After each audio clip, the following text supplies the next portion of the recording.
India TV YouTube channel को subscribe करें और बेल आइकन दबाएं। प्रधानमंत्री नरेंद्र मोदी अयोध्या में गरीब कल्याण अन्न योजना के लाभार्थियों से संवाद कर रहे हैं। तस्वीरें मिल रहा है 2 महीने से। अच्छा, पहले वाला भी मिलता था जी। और अभी पता है दिवाली तक मिलने वाला है? जी प्रधानमंत्री जी पता है। अच्छा, आपको और कौन कौन योजनाओं का लाभ मिला है? सरकार की कौन कौन सी योजनाएं हैं जिसका आपको लाभ मिला है? सभी योजनाओं का लाभ मिला है प्रधान जी। है जी? मुझे सभी योजनाओं का लाभ मिला है। मेरा मकान बना है। अच्छा, मकान मिल गया। मिला और है। क्या मिला? शौचालय मिला है। तो पहले कहाँ रहते थे? कच्चे मकानों में रहते थे। अच्छा, अभी पक्का मकान मिल गया। जी तो पक्का मकान मिल गया तो मेहमान बहुत आते होंगे घर पे? जी जी प्रधानमंत्री जी, मेहमान भी आते हैं और हम भी बहुत अच्छी तरह से रहते हैं। तो मेहमान आते हैं तो बहुत खिलाना पिलाना पड़ता होगा। जी पहले तो कच्चा मकान होगा तो कोई मेहमान भी नहीं आते होंगे। जी नहीं, अब तो सभी आते हैं। अच्छा, ये घर आपने अपनी योजना से बनाया, जैसा बनाना चाहिए थे वैसा बनाया, या फिर किसी सरकारी आदमी ने आपको कहा ऐसा बनाया, ऐसा बनाओ, वैसा करो, ऐसा किया? क्या किया? जी नहीं, हमने अपने दिमाग से बनाया और जो पैसा मिला है उसमें हमने और थोड़ा मिलाकर अच्छे से बना दिया। अच्छा, तो आपको जैसा चाहिए वैसा घर बन गया है? हाँ जी, जैसा हमें चाहिए था हमने ऐसा ही बनाया। तो बच्चे बड़े हो जाएंगे तो उनको भी सुविधा हो जाएगी घर में? जी प्रधानमंत्री जी, बच्चे बड़े हैं और सारी सुविधा होगी। अच्छा, कमलेश जी, आप एक तो घरेलू काम करती हैं, तो आपके लिए ये जानना भी जरूरी है कि आप जैसे सभी माताएं बहनों के लिए प्रधानमंत्री श्रम योगी मानधन योजना के तहत 3000 रुपये मासिक पेंशन की योजना भी चल रही है। हाँ आप जी, चल भी रही और है। आप जैसी सभी बहनें, सभी श्रमिक साथी इस योजना से जुड़ सकते हैं।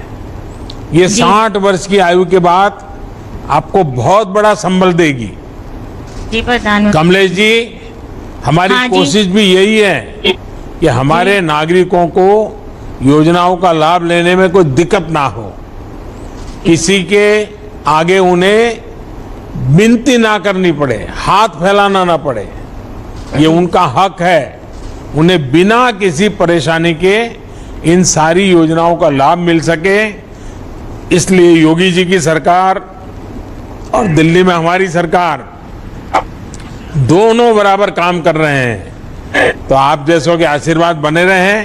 मेरी आपको बहुत शुभकामनाएं। जी प्रधानमंत्री जी। मैं इंतजार की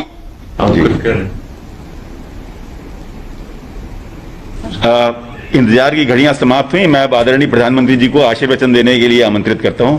कृपया आशीर्वचन देके हमें अनुग्रहित करें।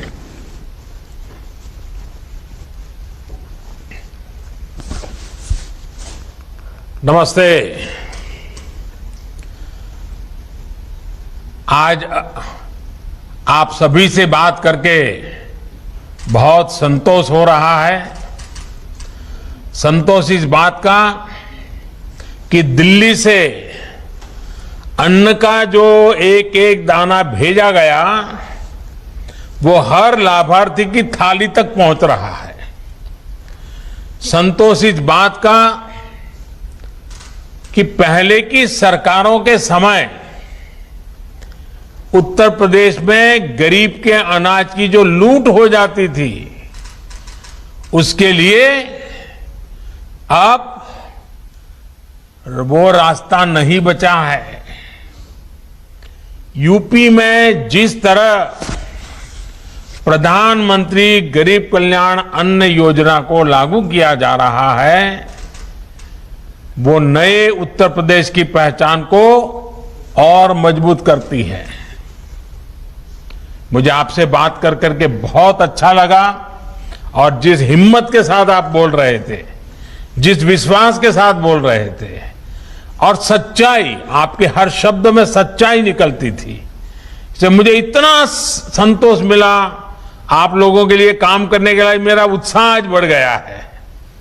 चलिए, आपसे बात करके तो जितनी कम बातें करूं कम पड़ जाएगी। आइए अब कार्यक्रम की ओर चलते हैं आज के इस कार्यक्रम में उपस्थित उत्तर प्रदेश के मुख्यमंत्री योगी भी हैं, कर्मयोगी भी है।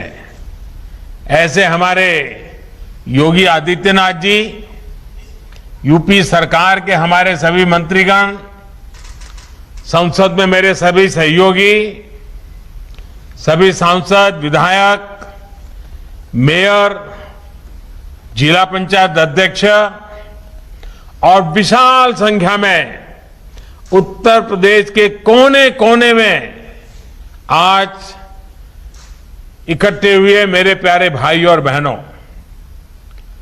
अगस्त का ये महीना भारत के इतिहास में उसकी शुरुआत ही देखिए एक प्रकार से उपलब्धियां लेकर के आई है। ऐसा लग रहा है कि भारत की विजय की शुरुआत हो चुकी है। इसमें भी आज की ये 5 अगस्त की तारीख बहुत विशेष बन गई है, बहुत महत्वपूर्ण बन गई है। इतिहास इसको सालों तक दर्ज करेगा। ये 5 अगस्त ही है जब 2 साल पहले देश ने एक भारत श्रेष्ठ भारत की भावना को और सशक्त किया था। करीब करीब 7 दशक के बाद 2 साल पहले 5 अगस्त को ही आर्टिकल 370 को हटाकर जम्मू कश्मीर के हर नागरिक को हर अधिकार, हर सुविधा का पूरा भागीदार बनाया गया था। यही 5 अगस्त है जब पिछले साल कोटि कोटि भारतीयों ने सैकड़ों साल बाद भव्य राम मंदिर के निर्माण की तरफ पहला कदम रखा। आज अयोध्या में तेजी से राम मंदिर का निर्माण हो रहा है और आज 5 अगस्त की तारीख फिर एक बार हम सभी के लिए उत्साह और उमंग लेकर आई है। आज ही ओलंपिक के मैदान पर देश के युवाओं ने हॉकी के अपने गौरव को फिर से स्थापित करने की तरफ बड़ी छलांग लगाई है। करीब 4 दशक के बाद ये स्वर्णिम पल आई है जो हॉकी हमारी राष्ट्रीय पहचान रही है। आज हमारे युवाओं ने उस गौरव को पुनः हासिल करने की तरफ बहुत बड़ा देश को तोहफा दिया है। और ये भी संयोग है कि आज ही यूपी के 15 करोड़ लोगों के लिए इतना पुण्य आयोजन हो रहा है। मेरे गरीब परिवार के भाइयों बहनों को 80 करोड़ से ज्यादा लोगों को अनाज तो करीब करीब 1 साल से ज्यादा समय से मुफ्त में मिल रहा है, लेकिन मुझे उसमें शरीक होकर के इस पुण्य कार्यक्रम में आकर के आप सबके दर्शन करने का आज मुझे अवसर मिला है। भाइयों और बहनों, एक तरफ हमारा देश, हमारे युवा भारत के लिए नई सिद्धियां प्राप्त कर रहे हैं, जीत का गोल के बाद गोल कर रहे हैं, तो वहीं देश में कुछ लोग ऐसे भी हैं जो राजनीतिक स्वार्थ के में डूब करके ऐसी चीजें कर रहे हैं, लगता है सेल्फ गोल करने में जुटे हैं। देश क्या चाहता है, देश क्या हासिल कर रहा है, देश कैसे बदल रहा है, इसमें इनको कोई सरोकार नहीं। ये लोग अपने स्वार्थ के लिए देश का समय और देश की भावना दोनों को आहत करने में जुटे हैं। भारत की संसद का जन भावनाओं की अभिव्यक्ति के पावन स्थान का ये लोग अपने राजनीतिक स्वार्थ की वजह से निरंतर अपमान कर रहे हैं। आज पूरा देश मानवता पर आए सबसे बड़े संकट से 100 साल में आया हुआ, पहली बार आया हुआ इतने बड़े संकट से बाहर निकलने के लिए जी जान से देश का हर नागरिक जुटा है, प्रयास कर रहा है। और ये लोग कैसे देश हित के काम को रोका जाए इसकी स्पर्धा में लगे हैं, इस होड़ में जुटे हैं। लेकिन साथियों, ये महान देश, इस देश की महान जनता ऐसी स्वार्थ और देश हित विरोधी राजनीति का बंधक नहीं बन सकता। ये लोग देश को, देश के विकास को रोकने की कितनी भी कोशिश कर लें, ये देश इनसे रुकने वाला नहीं है। वो संसद को रोकने की कोशिश कर रहे हैं, लेकिन 130 करोड़ की जनता देश को रुकने न देने में लगे हुए हैं। हर कठिनाई को चुनौती देते हुए देश हर मोर्चे पर तेजी से आगे बढ़ रहा है। सिर्फ बीते कुछ हफ्तों के कीर्तिमान देखें और जरा देखिए, जब देश नए कीर्तिमान स्थापित कर रहा था और कुछ लोग दिल्ली में संसद को रोकने में लगे हुए थे, कुछ ही हफ्तों में जो हमने कीर्तिमान देखे तो भारतीयों का सामर्थ्य और सफलता चारों तरफ नजर आता है। ओलंपिक में अभूतपूर्व प्रदर्शन को पूरा देश उत्साहपूर्वक देख रहा है। भारत टीकाकरण के मामले में भी 50 करोड़ के पड़ाव के बिल्कुल दरवाजे पर आकर के खड़ा हो गया है। देखते ही देखते उसको भी पार कर जाएगा। इस कोरोना कालखंड में भी भारतीयों का उद्यम नए प्रतिमान गढ़ रहा है। जुलाई में जीएसटी का कलेक्शन हो या हमारा एक्सपोर्ट हो, ये नई ऊंचाई छू रहे हैं। जुलाई में 1,16,000 करोड़ रुपए का जीएसटी कलेक्शन होना, ये बताता है कि अर्थव्यवस्था गति पकड़ रही है। वहीं आजादी के बाद पहली बार किसी एक महीने में भारत का एक्सपोर्ट 2.5 लाख करोड़ से भी ज्यादा हो गया, 2.5 लाख करोड़ से भी पार कर गया। 2.5 लाख करोड़ रुपए से पार होना आजादी के बाद पहली बार इस महीने में हुआ है। कृषि निर्यात में हम दशकों बाद दुनिया के टॉप 10 देशों में शामिल हुए हैं। भारत तक कृषि प्रधान देश कहा जाता है, लेकिन दशकों बाद टॉप 10 में हमारा नाम आया है। भारत का गौरव, देश का पहला मेक इन इंडिया विमान वाहक पोत, मेड इन इंडिया विमान वाहक पोत विक्रांत समंदर में अपना ट्रायल शुरू कर चुका है।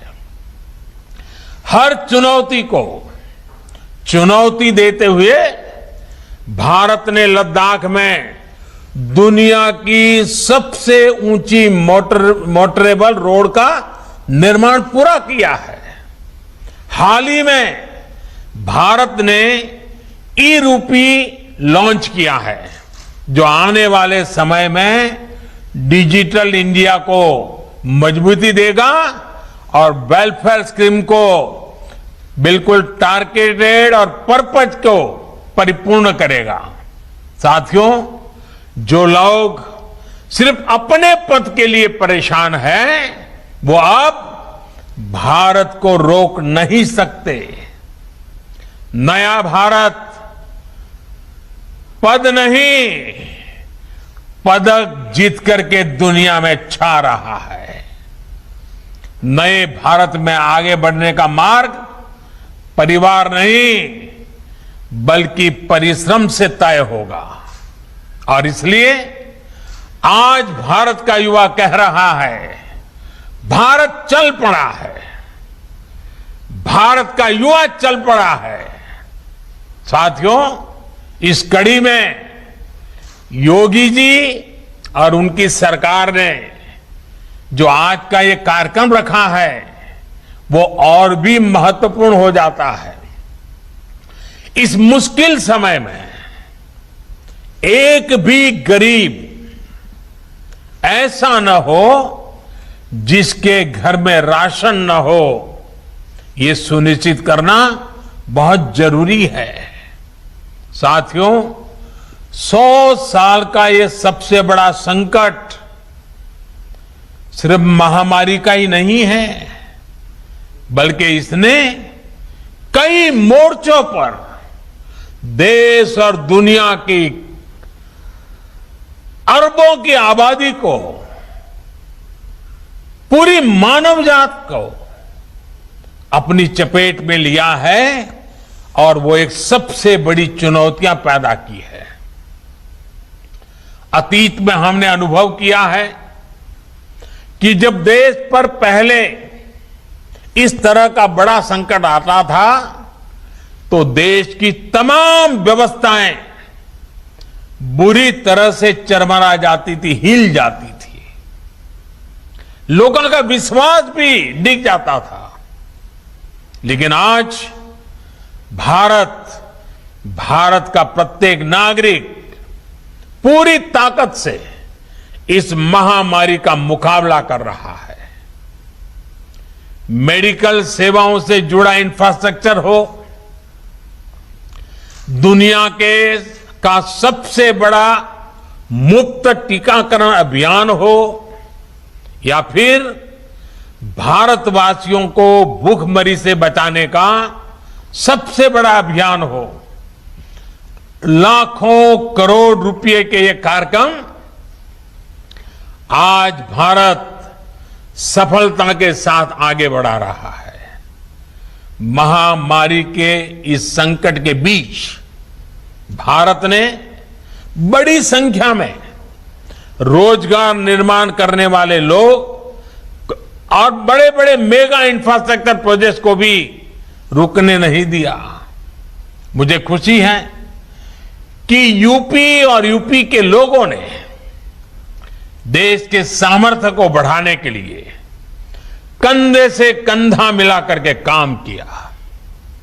यूपी में चल रहे हाईवे, एक्सप्रेसवे और डेडिकेटेड फ्रेट कॉरिडोर और डिफेंस कॉरिडोर जैसे प्रोजेक्ट जिस गति से आगे बढ़ रहे हैं, ये उसका जीता जागता उदाहरण है। साथियों, इतने संकट के बावजूद आज देश राशन से लेकर के दूसरे खाने पीने के सामान की कीमतों को पूरी दुनिया में तूफान मचा हुआ है। ऐसे में हमें मालूम है, छोटी सी भी ज्यादा बाढ़ भी आ जाए तो दूध और सब्जी के भाव भी कितने बढ़ जाते हैं। थोड़ी भी असुविधा हो तो महंगाई कितनी बढ़ जाती है। हमारे सामने भी बड़ी चुनौती है, लेकिन मैं मेरे गरीब मध्यम वर्ग के भाई बहनों को विश्वास दिलाता हूं, हम पूरी कोशिश कर रहे हैं ताकि इसको नियंत्रण में हम रख पाए, और ये भी आप सबके सहयोग से संभव होने वाला है। कोरोना काल में भी खेती और इससे जुड़े कामों को रुकने नहीं दिया गया, उन्हें पूरी सतर्कता के साथ जारी रखा गया। किसानों को बीज से लेकर खाद तक और फिर उपज बेचने तक समस्याएं ना हो, इसके लिए उचित प्रबंध किए गए। परिणाम ये हुआ कि हमारे किसानों ने रिकॉर्ड उत्पादन किया और सरकार ने भी एमएसपी पर खरीद के लिए खरीदने के नए रिकॉर्ड स्थापित किए हैं। और हमारे योगी जी की सरकार ने तो बीते 4 सालों में एमएसपी पर खरीद में हर साल नए नए रिकॉर्ड बनाए हैं। यूपी में इस साल गेहूं और धान की खरीदी में पिछले वर्ष की तुलना में लगभग 2 गुनी संख्या में किसानों को एमएसपी का लाभ पहुंचा है। यूपी के 13 लाख से अधिक किसान परिवारों को उनकी उपज का लगभग 24,000 करोड़ रुपए सीधे उनके बैंक अकाउंट में पहुंचाया गया है। साथियों, केंद्र और उत्तर प्रदेश की डबल इंजन सरकार सामान्य जन की सुविधा और सशक्तिकरण के लिए निरंतर प्रयासरत है। कोरोना कालखंड के बावजूद गरीबों को सुविधाएं देने का अभियान मंद नहीं पड़ा। यूपी में अभी तक 17 लाख से अधिक ग्रामीण और शहरी गरीब परिवारों को अपने पक्के घर स्वीकृत हो चुके हैं। लाखों गरीब परिवारों को घर में ही शौचालय की सुविधा मिली है।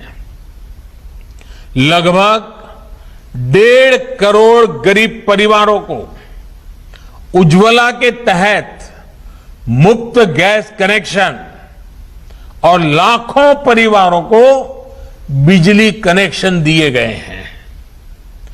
हर घर जल पहुंचाने का मिशन भी यूपी में तेज गति से आगे बढ़ रहा है। बीते 2 सालों के भीतर यूपी में 27 लाख ग्रामीण परिवारों तक पाइप से पानी पहुंचाया जा चुका है। भाइयों और बहनों, डबल इंजन की सरकार ने यह सुनिश्चित किया है कि गरीबों, दलितों, पिछड़ों, आदिवासियों के लिए बनी योजनाएं जमीन पर तेजी से लागू हो। पीएम स्वनिधि योजना भी इसका एक बड़ा उदाहरण है। कोरोना से बनी परिस्थितियों में, इस कोरोना के कारण जो परिस्थितियां बनी, रेहड़ी पटरी ठेला लगाने वाले बहन भाइयों की आजीविका फिर से पटरी पर आए, इसके लिए उनको बैंकों से जोड़ा गया है। बहुत कम समय में ही इस योजना के तहत यूपी के लगभग 10 लाख साथियों को इसका लाभ देने की प्रक्रिया शुरू हुई है। साथियों, बीते दशकों में उत्तर प्रदेश की हमेशा क्या पहचान बनी, क्या उल्लेख होता था उत्तर प्रदेश का, आपको याद होगा। उत्तर प्रदेश को हमेशा राजनीति के चश्मे से देखा गया। यूपी देश के विकास में भी अग्रिम भूमिका निभा सकता है, इसकी चर्चा तक ही नहीं होने दी गई। दिल्ली के सिंहासन का रास्ता यूपी से होकर गुजरता है। इसका सपना देखने वाले तो बहुत लोग आए और गए, लेकिन ऐसे लोगों ने कभी ये याद नहीं रखा कि भारत की समृद्धि का रास्ता भी यूपी से होकर ही गुजरता है। इन लोगों ने उत्तर प्रदेश को सिर्फ राजनीति का ही केंद्र बनाए रखा। किसी ने वंशवाद के लिए, किसी ने अपने परिवार के लिए, किसी ने अपने राजनीतिक स्वार्थ के लिए यूपी को सिर्फ इस्तेमाल किया गया। इन लोगों की संकीर्ण राजनीति में भारत के इतने बड़े राज्य को भारत की आर्थिक प्रगति से जोड़ा ही नहीं गया। हां, कुछ लोग जरूर समृद्ध हुए, कुछ परिवार जरूर आगे बढ़े। इन लोगों ने यूपी को नहीं बल्कि खुद को समृद्ध किया। मुझे खुशी है कि आज उत्तर प्रदेश ऐसे लोगों के कुचक्र से बाहर निकलकर आगे बढ़ रहा है। डबल इंजन की सरकार ने यूपी के सामर्थ्य को एक संकुचित नजरिए से देखने का तरीका बदल डाला है। यूपी भारत के ग्रोथ इंजन का पावर हाउस बन सकता है, ये आत्मविश्वास बीते सालों में पैदा हुआ है। यूपी के इतिहास में पहली बार सामान्य युवाओं के सपनों की बात हो रही है। यूपी के इतिहास में पहली बार अपराधियों में भय का माहौल पैदा हुआ है। यूपी के इतिहास में पहली बार गरीबों को सताने वालों, कमजोर वर्गों को डराने धमकाने और अवैध कब्जा करने वालों के मन में डर पैदा हुआ है। जिस व्यवस्था को भ्रष्टाचार और भाई भतीजावाद की लत लग गई थी, उसमें सार्थक बदलाव की शुरुआत हुई है। आज यूपी में यह सुनिश्चित किया जा रहा है कि जनता के हिस्से का एक एक पैसा सीधे जनता के खातों में पहुंचे, जनता को लाभ हो। आज यूपी निवेश का केंद्र बन रहा है। बड़ी बड़ी कंपनियों आज यूपी आने के लिए लालायित हो रही हैं। यूपी में इंफ्रास्ट्रक्चर के मेगा प्रोजेक्ट्स बन रहे हैं, इंडस्ट्रियल कॉरिडोर बन रहे हैं, रोजगार के नए अवसर तैयार हो रहे हैं। भाइयों और बहनों, उत्तर प्रदेश, यहां के परिश्रमी लोग, आत्मनिर्भर भारत, एक वैभवशाली भारत के निर्माण का बहुत बड़ा आधार है।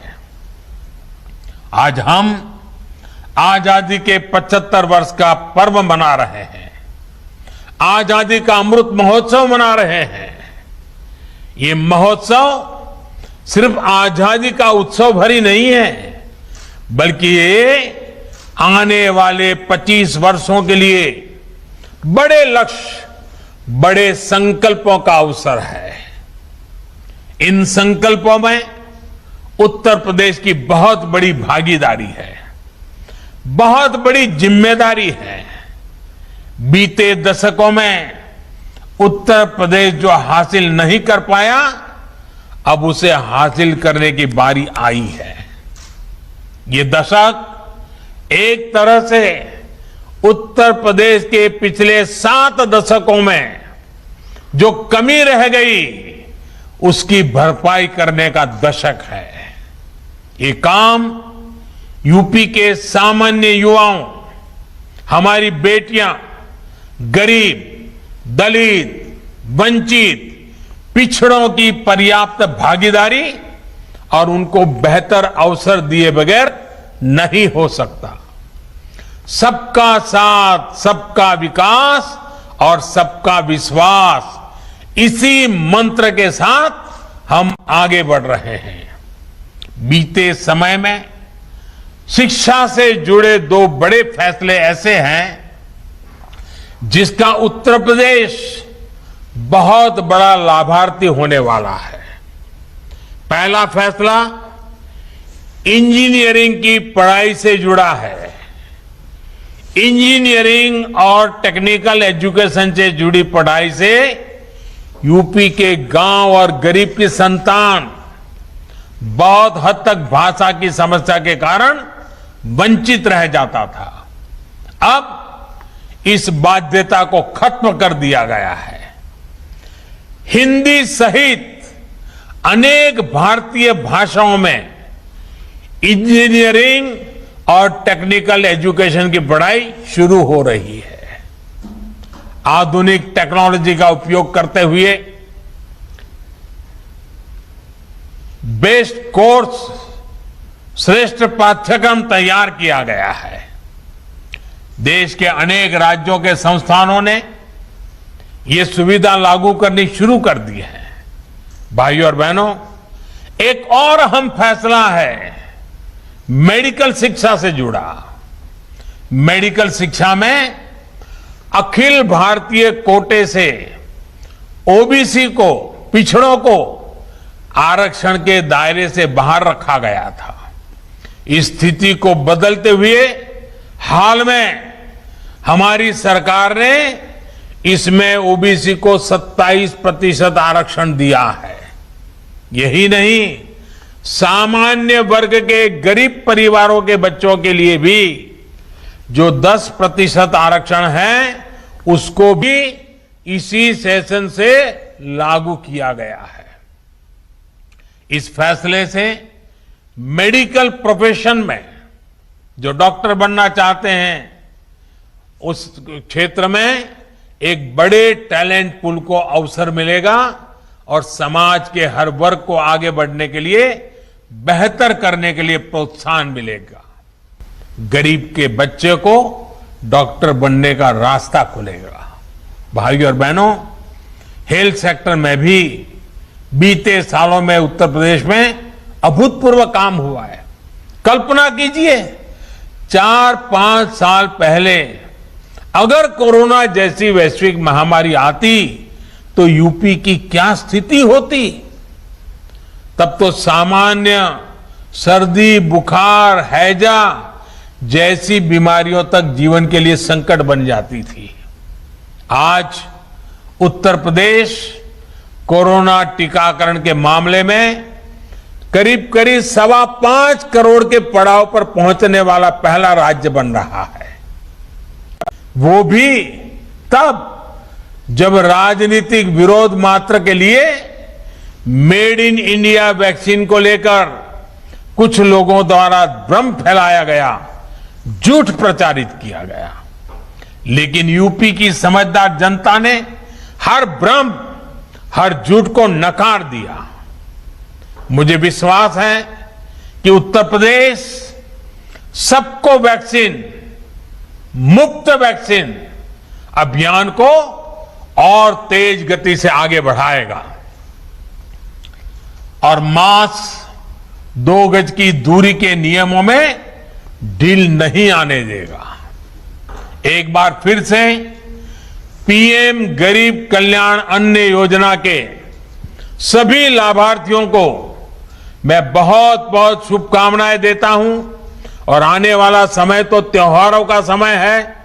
दिवाली तक त्योहार ही त्योहार आ रहे हैं और इसलिए हमने तय किया है कि इन त्योहारों में हमारे किसी गरीब परिवार को तकलीफ न हो, इसलिए दिवाली तक ये मुफ्त राशन देने का चालू रहेगा। मैं फिर एक बार आप सबको आने वाले सभी त्योहारों के लिए बहुत बहुत शुभकामनाएं देता हूं। आप स्वस्थ रहे, आपका परिवार स्वस्थ रहे। बहुत बहुत धन्यवाद।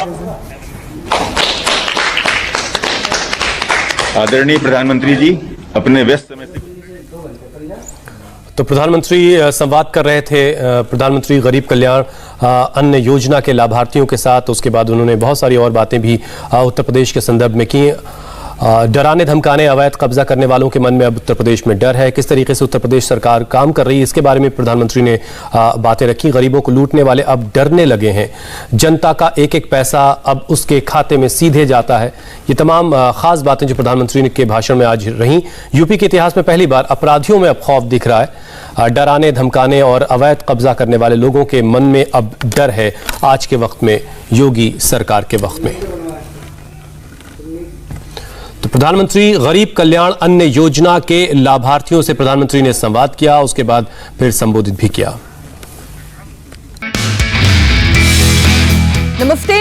मीनाक्षी जोशी। वीडियो और खबरों से अपडेट रहने के लिए India TV YouTube channel subscribe करें, बेल आइकन दबाना ना भूलें। जुड़े रहें इंडिया टीवी के साथ।